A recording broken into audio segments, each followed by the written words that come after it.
주셨어요. 오늘은 하늘에는 영광, 땅에는 평화라는 제목으로 하나님 말씀을 상고하려고 합니다. 하늘에는 영광, 땅에는 평화.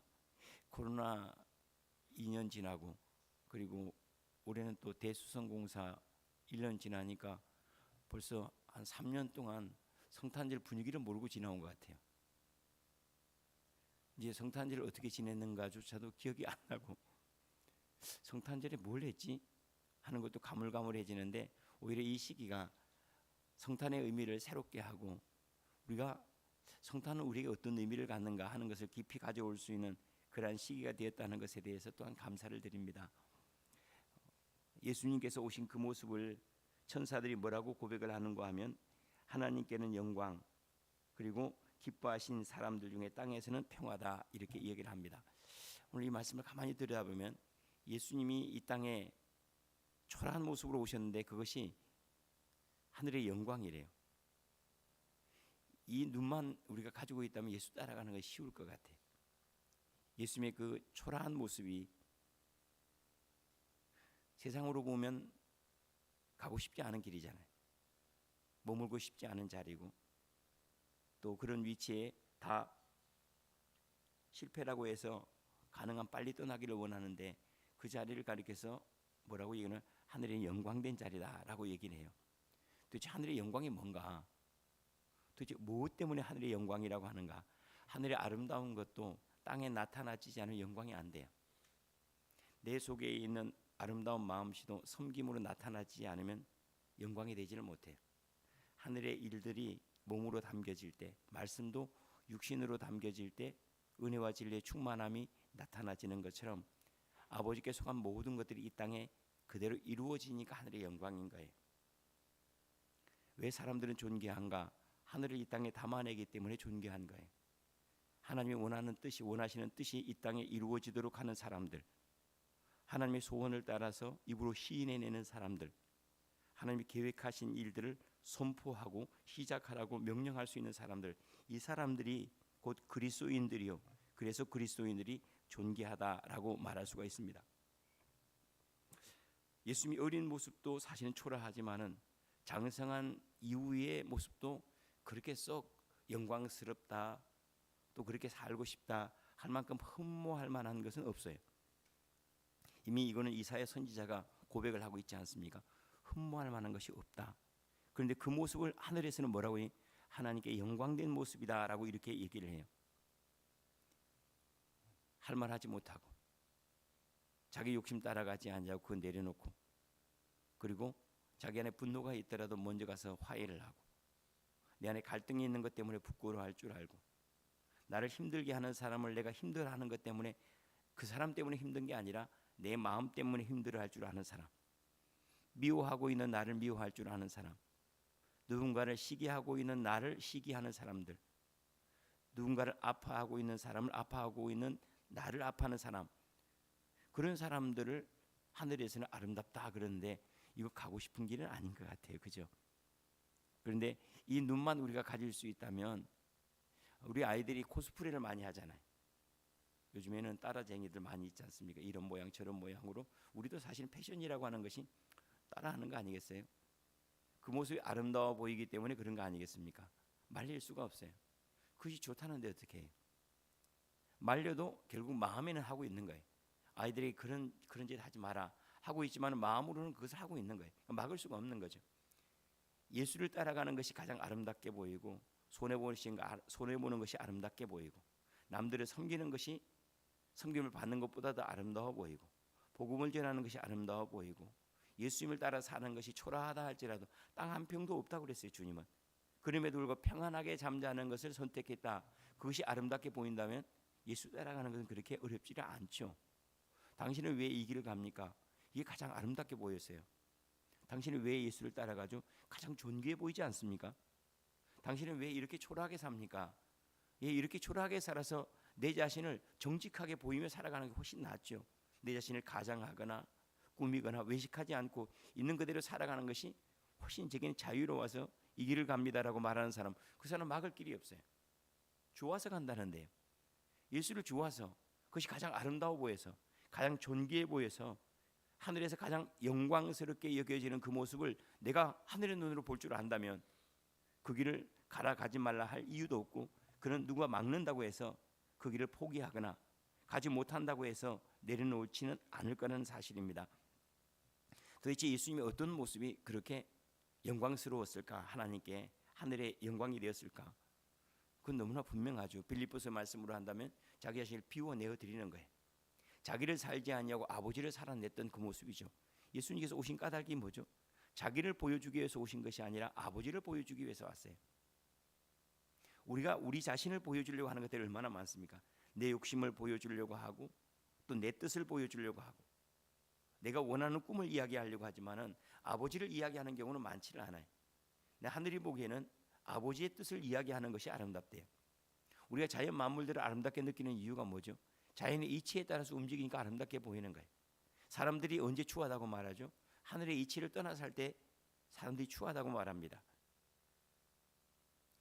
하늘의 명에 따라서 살아가는 사람, 하나님의 말씀에 인도하심을 받고 성령의 감동하심을 따라 살아가는 사람, 이 사람들이 가장 아름다워 보이고, 이것을 가리켜서 우리가 신학적인 말로 한다면 이건 순종이라고 말해요. 순종이라고 하는 것은 아버지의 뜻에 내가 내 자신을 내어드리는 거예요. 그분을 담아내고 그분을 이야기하고, 또한 그분의 말씀을 내 뜻으로 받아들이고 그분의 의견을 내 주장으로 받아들이는 것, 이것을 우리는 순종이라고 하는, 이 순종하는 사람들이 땅의 아름다운 소산을 먹을 것이라 그래요. 근데 우리가 지금 삶을 이렇게 살다가 보면 매우 영리하게 믿음 생활한다거나 인간관계도 매우 이해관계를 따라서 하는 사람들이 있죠. 보통 영리한 사람들이 있잖아요. 그게 정말로 영리했는가? 그 사람들은 두통 때문에 고민 많이 합니다. 머리가 많이 아파요. 지끈지끈해. 근데 좀 우직하게, 좀 미련한 것처럼 우직하게 그냥 남들이 속이는 대로 속고 그렇게 살아가는 사람들은 남들이 갖지 못한 게 있어요. 그건 뭐죠? 평안이에요. 이것이 옳다 저것이 옳다 막 주장하는 사람들, 그런 사람들보다는 그것이 분명히 미련한 줄 알아요. 그럼에도 불구하고 내가 그들을 위해서 눈물을 흘리며 기도하면서 묵묵히 따라가는 사람들, 그 사람들이 오히려 하나님의 평화가 임하는 것을 우리가 쉽게 알 수가 있습니다. 이것이 옳다 저것이 옳다라고 주장하다가 인생 허비하는 경우가 많습니다. 금방 지나갑니다. 그리고 우리는 옳은 것을 찾을 수가 없어요. 왜냐하면 선악과는 우리가 먹어서는 안 될 일이기 때문에 그래요. 선이냐 악이냐 하는 것은 아버지께 속한 거예요. 우리에게 속한 것은 뭐죠? 생명실과를 먹는 거예요. 예수 생명으로 충만하게 살아가는 것, 무엇을 어떻게 해야 될까? 이것은 우리가 논리적으로 판단하거나 결정해서 맞아 이것이 옳아라고 해서 옳은 길을 가는 경우는 없습니다. 어떻게 하면 갈 수 있을까? 하나님의 영으로 충만해지면, 하나님의 마음으로 가득해지면 남들이 이거 하라 저거 하라 하지 않아도 그냥 그렇게 해요. 이건 먹어야 건강해 저건 먹어야 건강해 하지 않아도 내가 이미 건강해져 있으면 건강한 음식을 내가 원하게 되어 있습니다. 그래서 건강한 사람은 건강한 음식을 먹어요. 마음이 건강한 사람은 건강한 책을 읽습니다. 이것이 왜곡이 되어 있으면 건강하지 않은 것을 늘 찾아요. 내 마음이 왜곡되어 있어요. 내 마음이 누군가를 속이려고 사기를 치려고 하고 있어요. 그러면 꼭 사기꾼을 만나게 되어 있어요. 내가 아버지의 뜻대로 살고 아버지의 말씀대로 순종하고 아버지의 뜻을 즐거워하는 그 안에는 반드시 하나님의 나라가 이루어지게 되어 있습니다. 좀 미련한 것처럼 우직하게 믿음 생활하는 것, 너무 영리하지 않고 계산하지 않고 가만히 그 가운데 이루어지는 것으로 즐거워하는 것들, 내 가운데 이루어지는 것, 그것이 자유이해잖아요. 그것이 힘이 있어야 하고 그것이 평화이어야 하잖아요. 그것이 사랑이어야 하지 않습니까? 이 세 가지 가치를 여러분이 꼭 잃어버리면 안 됩니다.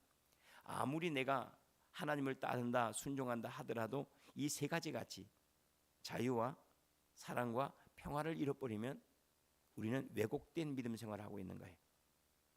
하나님의 응답은 이 세 가지 가치를 떠나지 않습니다. 그런 것들이 주님께서 평화의 왕으로 오셨다, 하나님은 사랑이심이라, 진리는 우리를 자유롭게 한다 하는 이 모든 말씀 안에 이루어졌다고 할 수가 있겠죠. 뿐만 아니라 어떻게 무슨 모습이 하늘에 그렇게 영광스럽게 보였는가? 아버지를 담아냈기 때문에 영광스러운 것이고, 첫 번째는 그걸 순종이라고 말할 수가 있겠죠. 또 하나는 겸손이라고 말할 수 있겠죠. 사실은 겸손과 순종은 동전의 양면과 같아서 같은 것을 다르게 이야기하는 것일 뿐이죠. 순종도 자기가 없어야 하는 거고 겸손도 자기가 없어야 하는 거예요. 겸손도 자기가 없는 거예요. 그리고 예수 안에는 예수가 없어요. 예수 안에는 아버지 외에는 예수가 없어요. 예수가 누구냐? 나를 본 자는 아버지를 보았지 나를 본 자는 예수를 본 게 아니다라고 주님이 말씀하시잖아요. 왜 나에게 아버지 또 보이라 하냐? 나는 아버지를 보이려고 살아왔고 아버지를 담아내려고 살아왔는데 그것이 하늘의 영광이었죠. 하늘을 보여주려고 살아왔으니까 하늘의 영광 아니겠습니까? 그래서 겸손이라고 하는데 겸손은 우리 수도원의 이름처럼 자기 피워내어 드리는 거예요. 주님께서 일하실 수 있도록 뒤로 물러가 주는 거예요. 그리고 주님께서 우리 자신을 채울 수 있도록 가만히 낮아지는 거예요. 예수님께서 스스로 하신 나는 이런 사람이다 라고 고백한 것이 나는 온유하고 겸손하니라. 성품에 대해서 이 두 가지를 말씀하세요. 온유와 겸손. 온유라고 하는 것은 사람들과의 관계가 되겠죠. 겸손이라고 하는 것은 사람들과의 관계가 아니라 아버지와의 관계가 되겠죠. 아버지와의 관계에서는 겸손하셨고 사람들과의 관계에서는 품어내셨으니까 온유함이라고 할 수가 있죠. 이것이 하나님 보시기에 아름다웠대요. 김미경 권사님은 하나님 보시기에 이쁠까요? 그리고 여러분들이 하나님 보시기에 이쁠 수밖에 없다는 사실을 알아야 됩니다. 여러분들은 하나님 앞에서 다 이쁜 존재예요. 그런데 언제 이쁘지 않는가? 삐질 때 이쁘지 않죠. 뭐 우리 아이들도 삐질 때, 삐진다는 말은 뭐죠? 아버지의 뜻과 내 뜻이 일치하지 않을 때 그때가 아름답지 않은 거예요.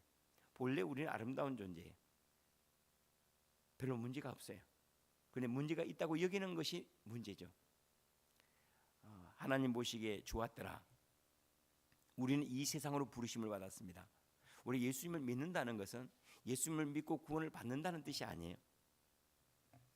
에덴 동산에 쫓겨나서 에덴 동산에 들어간다는 뜻이 아니에요. 예수님을 믿는다는 것은 에덴 동산에 와 있다는 뜻이에요. 언젠가 내가 예수를 잘 믿으면 에덴 동산에 들어가겠지 하는 뜻이 아니라 이미 에덴 동산에 들어와 있는 거예요. 이미 아름답고 이미 영화로우며 하나님 보시기에 좋았더라 하는 그 세상 안으로 이미 회복되어 들어가 있는데 많은 분들이 예수를 믿는다는 것은 여기에 들어가기 위해서 무엇을 하는 것으로 착각을 해요. 그래서 경건의 연습이라고 하는 것이 에덴 동산에 들어가기 위한 연습이라고 생각해요. 착각하면 안 됩니다. 경건의 연습은 에덴 동산에 들어가기 위한 연습이 아니라 에덴 동산에 여전히 머물러 있는 연습이에요. 에덴 동산을 즐거워하는 연습이에요. 에덴 동산에 있는 기쁨들, 감춰 있는 보배들을 기뻐하고 즐거워하는 훈련들이 경건의 훈련이에요. 그리고 경건의 훈련은 내가 고난을 겪고 어려운 일을 만나고 그 다음에 어떤 보배를 캐내겠지 하는 것은 경건의 훈련이 아니에요. 바른 경건의 훈련은 그리스도의 충만한 자리에 끊임없이 머물기 위한 훈련이라고 할 수가 있어요. 빛 가운데 여전히 머물러 있고 찬송하고 기뻐하는 것을 포기하지 않은 그러한 삶, 이러한 경건의 연습이 많이 되다 보면 그러면 자빠져도 예수 안에 자빠지겠고 일어나도 예수 안에 일어나겠고 먹어도 예수를 먹고 마셔도 예수를 마시고 흘러가도 예수가 흘러가지 않겠습니까? 하늘에는 영광이라. 우리 주님의 나심을 통해서 나의 남을 알아야 됩니다. 성탄절은 예수님의 태어남이기도 하지만 나의 태어남의 이야기가 돼야지 진짜 성탄이에요. 야, 예수님이 오셨어. 아, 예수님 놀랍지 않아? 라고 예수님을 향하여 박수를 치면 제사 드리는 건 뭐가 달라요? 예수 안에서 내가 태어나는 날이 되어야죠. 아, 내가 태어난 이야기를 예수를 통해서 나에게 이렇게 하나님께 보여주셨구나 할 때 그때는 우리는 성탄절은 내가 태어난 날, 거룩한 아들로 태어난 날, 예수의 태어난 날이 나의 태어난 날이 되었다라고 말할 수가 있겠죠. 이렇게 사는 것을 뭐라고 얘기하는가? 에베소서에서 에베소 1장 얘기죠. 3번 반복해서 하는 말이 우리로 하여금 영광의 찬송이 되게 하려 하심이라. 하늘에는 영광이라 하는데 우리는 하나님의 영광의 찬송으로 부르심을 받았어요. 그래서 항상 기뻐할 때는 막 좀 과하다 싶을 정도. 야, 너무 이쁘지 않아?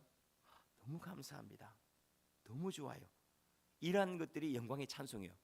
멋지게 그냥 4부로 나누어 가지고 화음에 맞추어서 소리도 너무 우아하게 이렇게 하는 노래가 영광의 찬송이 아니라 영광의 찬송은 그분을 기뻐하는 것들이 막 여기저기 막 흘러나오게 하는 것. 너무 아름다워요. 너무 좋아요. 마음이 그러하고 얼굴이 그러하고 목소리가 그러하고 막 여기저기 막 행복한 소리들이 꽉 차 있는 것. 우리에게 표현으로 말한다면 행복한 이야기가 가득한 것. 이것이 영광의 찬송입니다. 이렇게 하기 위해서 우리를 구원하셨고 성령을 보내셨다라고 우리 주님 말씀하셨습니다. 우리가 만세전에 택함을 받았고 그리스도께서 우리 가운데 오셨고 성령을 우리 위에 부으신 것은 딱 하나라고 그랬어요. 영광의 찬송이 되게 하려 하심이라. 오늘 예수님께서 하늘의 영광이라고 그런 것처럼 우리는 하나님의 영광의 찬송으로 살아야 돼. 많이 행복해 하시길 바랍니다. 이 눈이 언제 녹을라나 그러지 말고 눈이 와서 참 감사하다. 내려가는 것도 천천히 내려가야 돼요. 이제 그렇죠. 우리가 땅바닥을 언제 그렇게 세밀하게 쳐다봅니까? 근데 겨울에 보니까는 상당히 세밀하게 쳐다봐. 미끄러질 데 없나, 뭐 없나, 자갈 없나 아주 세밀하게 보는 것 같아요.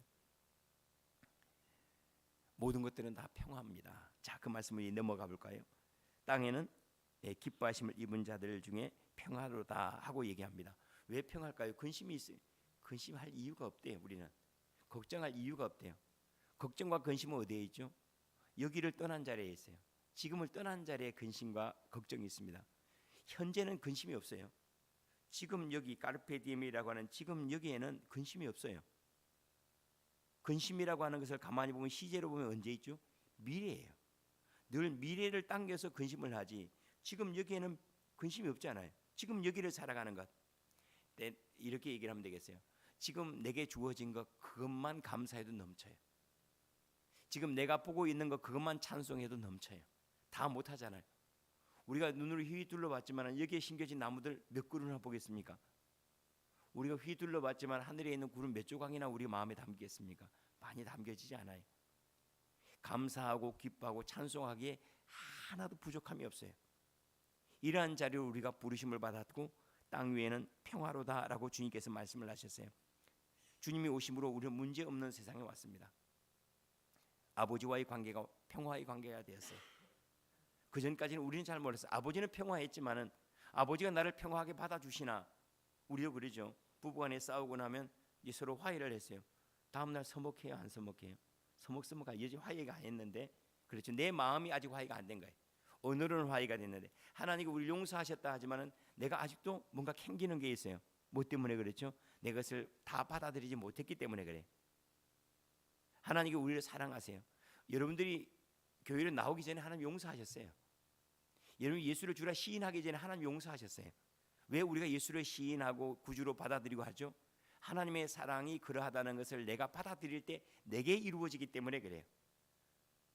하늘이 빛을 비춰도 우리 양산을 써버리면 직사광선을 받을 수가 없어요. 하나님이 우리를 용서하셔도 내가 그것을 받아들이지 못하면 내게는 이루어지지 않아요.